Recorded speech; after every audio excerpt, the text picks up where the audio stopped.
आदर्शवादी बहू। सुबह सुबह रिंकी बिस्तर से उठ बैठी। आज उसका अपनी सहेलियों के साथ पिकनिक पर जाने का प्रोग्राम था। रात में उसकी सास वंदना ने छोले बनाकर फ्रिज में रख दिए थे। सुबह जल्दी उठकर वे उसके लिए पूरी बनाने वाली थी। रिंकी ने आंखें बंद की और ईश्वर को धन्यवाद दिया कि उसे इतना अच्छा घर मिला है। रिंकी की माँ नहीं थी, हालांकि पापा ने उसे माँ बाप दोनों का प्यार दिया, फिर भी उसके मन में माँ के ममतों की चाह सदैव बनी रही। शादी के बाद उसकी चाह पूरी हो गई। रिंकी ने किचन में जाकर 2 कप चाय बनाई। मम्मी उठिए, मुझे देर हो जाएगी। ज्यों ही उसने स्नेह से मम्मी की वहां पर हाथ रखा, वो कांप गई। मम्मी का बदन तेज बुखार में तप रहा था। रिंकी ने उनका माथा छुआ और तेजी से अपने बेडरूम में आई। अपने पति ध्रुव को झिझोड़ते हुए बोली, ध्रुव उठो, देखो मम्मी को कितना तेज फीवर है। ध्रुव तुरंत उठकर मम्मी के कमरे में चल दिया। रिंकी ने अपनी फ्रेंड नेहा को फोन किया और बोली, हेलो नेहा, सॉरी मैं आज पिकनिक पर नहीं जा सकूंगी, मेरी सास की तबीयत बहुत खराब है। अरे ये क्या कह रही हो तुम, सब तैयार हैं और एंड वक्त पर तुम प्रोग्राम कैंसिल कर रही हो। आज संडे है, ध्रुव तो घर पर ही रहेंगे, वह अपनी मम्मी की देखभाल कर लेंगे। नेहा ने कहा, तुम ठीक कह रही हो नेहा, पर मम्मी को बीमार छोड़कर मैं पिकनिक पर नहीं जाऊंगी। प्लीज रिंकी, ज्यादा आदर्शवादी मत बनो, सारा मजा किरकिरा हो जाएगा। रिंकी खींच कर बोली, सॉरी नेहा, फिर कभी सही, कहकर रिंकी ने फोन काट दिया। थोड़ी देर बाद मम्मी भी जाग गईं। वो उठने को हुई तो रिंकी बोली, मम्मी लेटी रहिए। उसकी बात को अनसुना कर छीड़ सी आवाज में बोली, बहू तुम अभी तक तैयार भी नहीं हुई हो, चलो तुम तैयार हो जाओ, मैं तुम्हारे लिए पूरी बना देती हूँ। मम्मी आप आराम कीजिए, मैं पिकनिक पर नहीं जा रही हूँ। थोड़ी देर बाद ध्रुव डॉक्टर को बुला लाएंगे, तब तक आप गर्म चाय के साथ बिस्किट ले लीजिए। लेकिन रिंकी, ओह मम्मी जी, पिकनिक आपकी तबीयत से ज्यादा जरूरी है क्या? रिंकी ने कहा। उसने देखा ध्रुव बड़े प्यार से उसे निहार रहा था। थोड़ी देर बाद डॉक्टर आए।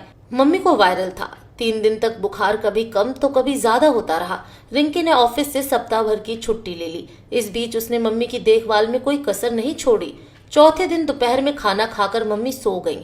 रिंकी बरामदे में बैठी मैगजीन पढ़ रही थी। तभी उसकी सहेलियां नेहा और सपना आ गईं। अरे तुम लोग, मुस्कुराते हुए रिंकी ने उनका स्वागत किया। नेहा बोली, हमने सोचा तुझे तो अपनी सास की सेवा से फुर्सत है नहीं, हम ही मिलाएं। मैं तुमसे बहुत नाराज हूँ रिंकी, अच्छा भला प्रोग्राम चौपट करवा दिया। सपना ने शिकायती लहजे में कहा, क्या तुम लोग भी नहीं गए? रिंकी ने हैरानी से उनकी ओर देखा। अकेले क्या खाक एंजॉय करते, तेरे बिना मजा भी नहीं आता। सपना नाराजगी से बोली, जो बीत गया उसे छोड़ो रिंकी, पर हम तुझे ये समझाने आए हैं कि इतना आदर्शवादी होना ठीक नहीं है। सास की जरा सी तबीयत खराब हो गई और तुमने प्रोग्राम कैंसिल कर दिया। सहेलियों की बातें सुनकर रिंकी ने कहा, नेहा कैसी बातें कर रही हो, मम्मी का ख्याल मैं नहीं रखूंगी तो कौन रखेगा?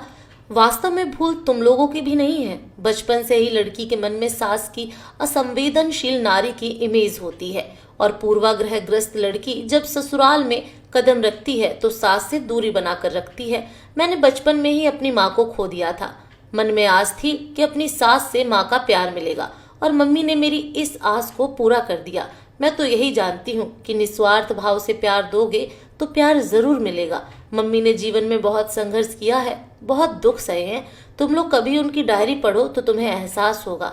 मम्मी डायरी लिखती हैं, हमें भी दिखाओ, सपना ने कहा। रिंकी कमरे में से एक डायरी उठा लाई और अपनी सहेलियों को देते हुए बोली, तुम लोग डायरी पढ़ो, तब तक मैं बढ़िया सा नाश्ता बनाती हूँ। नेहा और सपना मम्मी की जीवन गाथा पढ़ने बैठ गईं।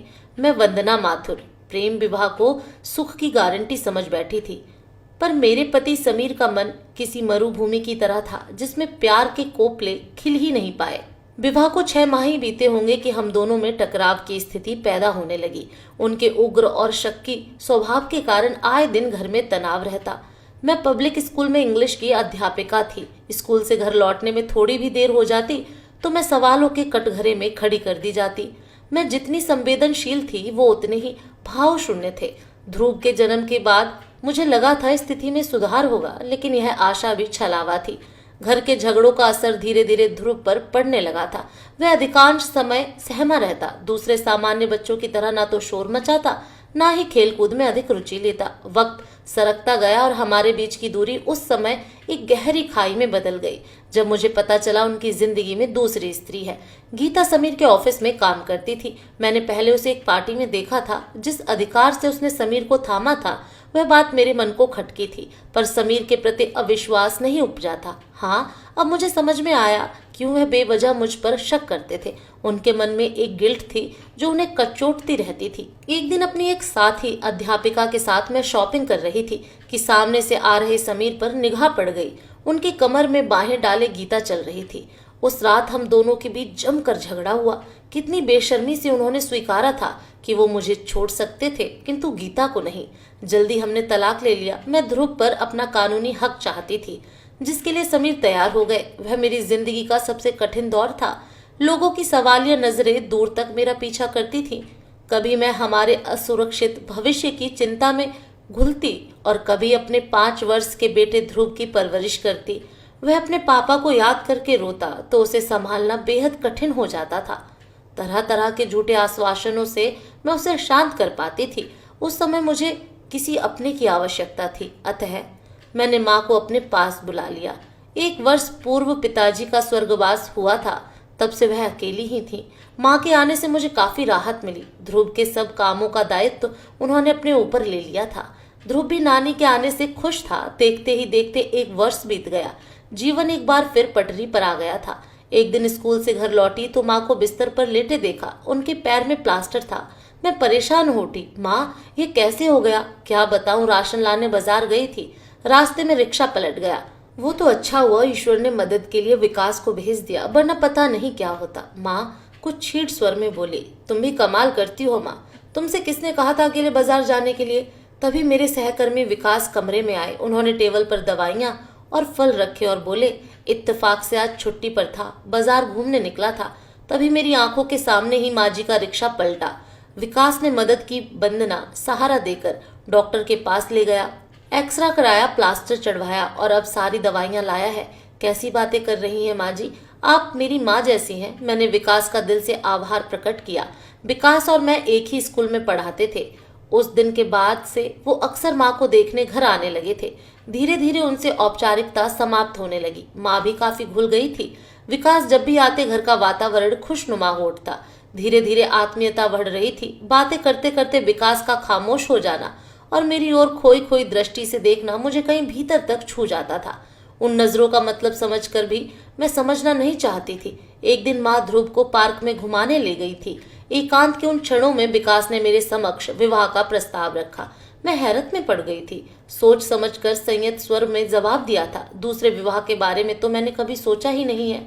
आप अविवाहित हैं और मैं एक बेटे की माँ, ऐसा कैसे संभव है? अविवाहित हूँ तो क्या, तुमसे 4 वर्ष बड़ा भी तो हूँ। मुझे कोई जल्दी नहीं है, तुम अच्छी तरह सोच लो फिर जवाब देना। रात में मैंने माँ को बताया।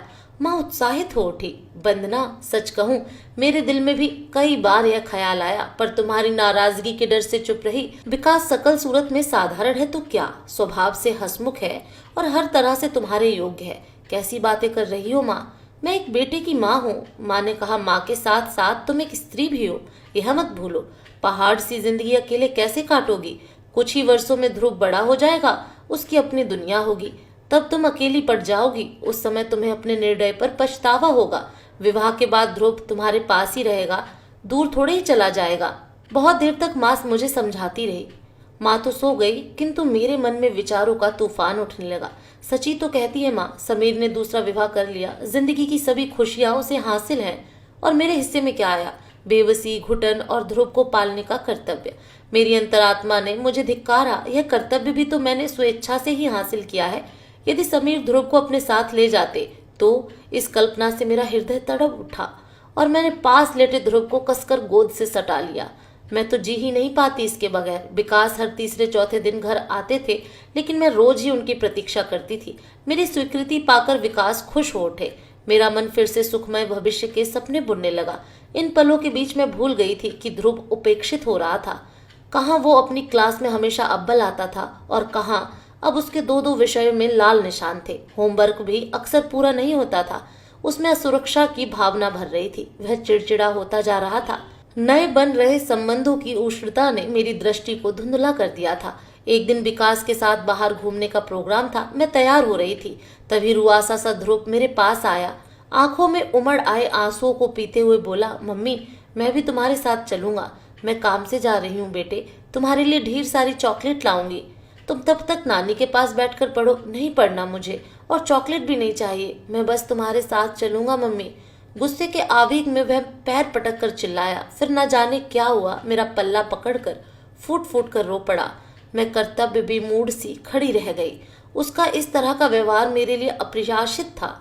मैंने प्यार से उसके बालों पर हाथ फिराया, बोली, अच्छा रोना बंद करो और तैयार हो जाओ। मुझे लगा ध्रुव को साथ ले जाना अच्छा रहेगा। धीरे धीरे वह विकास के साथ सहज महसूस करने लगेगा, किंतु जैसा सोचा वैसा कुछ भी न हुआ। विकास चुप्पी साधे बैठे रहे। रेस्तरां में कॉफी पीने बैठे तो मैंने टोका, इतना खामोश रहना था तो आए ही क्यों थे। वह कुछ क्षण मुझे देखते रहे, बोले, अब तुम ही बताओ इसके सामने क्या बोलूं। इसे साथ लाने की क्या आवश्यकता थी। सुनकर मेरे मन को ठेस लगी। वह चाहते तो उस दिन उसके और अपने बीच की दूरी को कुछ कम कर सकते थे। उनका ध्रुव के साथ घुलना मिलना जरूरी था, तभी वह उन्हें पिता के रूप में स्वीकार करेगा। उसके अगले रविवार को विकास आए और बोले, वंदना जल्दी से तैयार हो जाओ, तब तक मैं ध्रुव को घुमा लाता हूँ, अन्यथा यह भी हमारे पीछे लगेगा। विकास के आखिरी शब्द मेरे हृदय को भीन गए। जबरन ठेल कर ही भेजा था मैंने ध्रुव को। वह तो जाना नहीं चाहता था। रात में विकास के साथ खाना खाकर लौटी तो माँ ने बताया कि ध्रुव जब से लौटा है ना तो कुछ भी बात कर रहा है और ना ही खाना खाया है। मैंने सोचा मेरे अकेले बाहर चले जाने की वजह से मुझसे नाराज होगा, इसलिए उसे मनाने के लिए मैं उसके पास लेटी, लेकिन वह उठ गया और माँ के पास जाकर लेट गया। कोई और समय होता तो मैं उसे मनाकर ही दम लेती, किंतु उस दिन मैं ऐसा कुछ भी न कर पाई। एक अजीब सा अपराध बोध मन को घेरे हुए था, जिससे चाहकर भी खुद को मुक्त नहीं कर पा रही थी। अगले ही दिन स्कूल की प्रिंसिपल वर्मा जी ने मुझे बुलवाया। मेरे पहुंचते ही उन्होंने प्रश्न दाग दिए। आजकल ध्रुव को क्या होता जा रहा है वंदना? उसे क्या हुआ है सर? कुछ भी तो नहीं। वर्मा जी गौर से मुझे देखते हुए बोले, दो विषयों में फेल है वो, और तुम कह रही हो कुछ भी नहीं हुआ। स्कूल के सबसे मेधावी छात्रों में उसका नाम गिना जाता था। उसका व्यवहार भी असामान्य होता जा रहा है। उसकी क्लास टीचर का कहना है क्लास में या तो गुमसुम रहता है या बेवजह साथियों से झगड़ा करने लगता है। मुझे लगता है उसके मन में कोई बात है जो वह खुलकर कह नहीं पा रहा है, कोई गांठ है जो बड़ी होती जा रही है। देखो बेटी, मैं यह बात एक प्रिंसिपल की हैसियत से नहीं वरन एक बुजुर्ग की हैसियत से कह रहा हूँ। वो बच्चे स्वयं को अधूरा और असुरक्षित महसूस करते हैं जिन्हें जीवन में माँ और पिता दोनों का प्यार नसीब नहीं होता है। ध्रुव के सिर पर भी उसके पिता का हाथ नहीं है। ऐसे में तुम्हारा दायित्व दोगुना हो जाता है। तुम्हें उसके मन को समझना होगा। वंदना, बच्चों को पालना, पढ़ा लिखा कर अच्छा इंसान बनाना एक तपस्या है जिसमें अपनी बहुत सी इच्छाओं की आहुति देनी पड़ती है, तभी तपस्या फलित होती है। वर्मा जी ने मेरे सोए हुए विवेक को जगा दिया। स्कूल में सारा दिन मैं बेचैन रही। शाम को मैंने उसे नए कपड़े पहनाकर तैयार किया तो वो बोला, मम्मी हम घूमने जा रहे हैं। हाँ बेटा, क्या अंकल के साथ? उसने शंकित होकर पूछा। नहीं, बस मैं, तुम और नानी, ठीक है ना? वह कुछ आश्वस्त हुआ। पार्लर में आइसक्रीम खाकर और कैरम बोर्ड खरीद कर हम घर लौटे।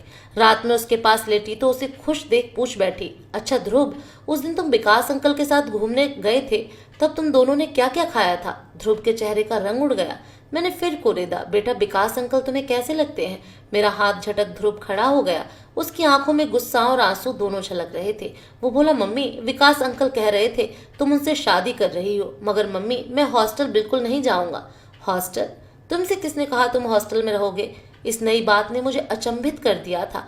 अंकल ने उस दिन कहा था कि हॉस्टल बहुत अच्छी जगह होती है, हम तुम्हें वहीं रखेंगे। पापा तो छोड़कर चले ही गए, अब तुम भी चली जाओ। मगर मैं कहीं नहीं जाऊंगा, यहीं रहूंगा नानी के पास। मेरा चेहरा फक पड़ गया। अगले दिन विकास आए तो मैं उत्तेजित होकर बोली, तुमने ध्रुव से कहा था कि उसे हॉस्टल में रहना होगा। मैं सोच भी नहीं सकती थी तुम मेरे बच्चे को दूर करने की सोच रहे हो। जानते हो ध्रुव इन दिनों स्वयं को कितना सुरक्षित महसूस करने लगा है। कहते कहते मेरी आंखों में आंसू आ गए। विकास ने एक गहरी दृष्टि मुझ पर डाली, शांत स्वर में बोले, उत्तेजित मत हो वंदना, ठंडे दिमाग से सोचो। विवाह के शुरुआती दिनों में पति पत्नी के बीच कोई तीसरा हो तो कभी उनमें अच्छी अंडरस्टैंडिंग नहीं हो सकती। ध्रुव साथ रहेगा तो तुम्हारा ध्यान बटा रहेगा, तुम उसमें और मुझ में सामंजस्य बैठाने में लगी रहोगी। इस प्रयास में हमारा रिश्ता प्रभावित होगा, जो मैं सहन नहीं कर सकता। तो तुम क्या चाहते हो, अपनी ममता को तुम्हारी उमंगों पर कुर्बान कर दूं? मैं इतनी स्वार्थी नहीं कि अपने सुख के लिए अपने बच्चे को अपने से दूर कर दूं। मेरी बातों से विकास का मूड उखड़ चुका था। गुस्से में वो बोले, तुम्हें अपने लिए पति की नहीं बल्कि अपने बच्चे के लिए पिता की आवश्यकता है।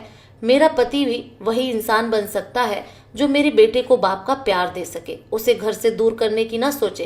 पहले ही तुम्हारे मनोभावों का पता चल जाता तो मैं कभी भी इस राह पर आगे ना बढ़ती। विकास उठकर चले गए। तब मैंने देखा दरवाजे की आड़ में ध्रुव खड़ा था। उसे अपने सीने से लगा। मैं फूट फूट कर रो पड़ी। मम्मी, मैं तुम्हारा बहुत ख्याल रखूंगा, हमेशा कहना मानूंगा। रुआसी आवाज में कहे उसके शब्दों ने मेरी आत्मा तक को झकझोर दिया। माँ मेरे नजदीक आ बैठी। उनके कंधे पर सिर रख मैं बोली, तुम बताओ माँ, समीर तो छोड़कर चला ही गया, अब क्या अपनी ममता से भी इसे महरूम कर दूं? नहीं वंदना, तुमने बिल्कुल ठीक किया। ऐसा पाषाण हृदय व्यक्ति तुम्हें भी खुश नहीं रख सकता था। इसके बाद मैंने अपने जीवन की पुस्तक में विकास का अध्याय निकाल फेंका। भविष्य में फिर कभी भी भटकाव की स्थिति पैदा नहीं हुई। अब जीवन में एक ही उद्देश्य था, ध्रुव को उच्च शिक्षा दिलाकर एक अच्छा इंसान बनाना। समय आगे बढ़ता रहा और अपनी मेहनत और लगन से एक दिन वह भी दिन आया जब ध्रुव सॉफ्टवेयर इंजीनियर बन गया। उसे एक प्रसिद्ध बहुराष्ट्रीय कंपनी में नौकरी मिल गई थी। रिंकी ध्रुव के साथ उसी कंपनी में नौकरी करती थी। मुझे पता चला वे दोनों एक दूसरे को चाहते हैं तो मैंने उन्हें प्रणय बंधन में बांधने में विलंब नहीं किया। चांद सी सुंदर बहू घर में आ गई थी। आज सुबह मैंने सुना ध्रुव रिंकी से कह रहा था, मैं 5 वर्ष का था जब पापा हमें छोड़कर चले गए। मम्मी ने सारा जीवन संघर्ष किया है। रिंकी, आज मैं जो कुछ भी हूँ उन्हीं की तपस्या का प्रतिफल हूँ। यदि तुम वास्तव में मुझे प्यार करती हो तो मुझे एक वचन दो, मम्मी का सदैव ख्याल रखोगी, उन्हें कभी अकेलेपन की त्रासदी न झेलनी पड़े। मेरी आंखों से आंसू बह निकले। आज मेरी तपस्या फलित हो गई है। डायरी समाप्त हो चुकी थी। नेहा, सपना और निधि खामोश बैठी अपने विचारों में तल्लीन थी। तभी नाश्ता लिए रिंकी कमरे में आई। क्या तुम दोनों ने डायरी पढ़ ली? नेहा बोली, हाँ रिंकी, तुमने सच ही कहा था। अपने पूर्वाग्रह के पैमाने से ही हम रिश्तों को मापने लगते हैं। अब हमें एहसास हो रहा है कि रिश्तों के प्रति हमारा नजरिया कितना संकुचित था। वास्तव में तुम्हारी मम्मी और उनकी तपस्या पूजनीय है। रिंकी का चेहरा सहेलियों की बातें सुनकर खुशी से खिल उठा। उसे लगा अगर प्रत्येक इंसान इसी तरह से अपने दृष्टिकोण को बदलकर रिश्तों को आत्मीयता से अपना ले तो जीवन कितना आनंदपूर्ण और सहज हो जाएगा। दोस्तों, इस कहानी के प्रति अपनी राय कमेंट में जरूर दें। फिर मिलूंगी एक नई कहानी के साथ।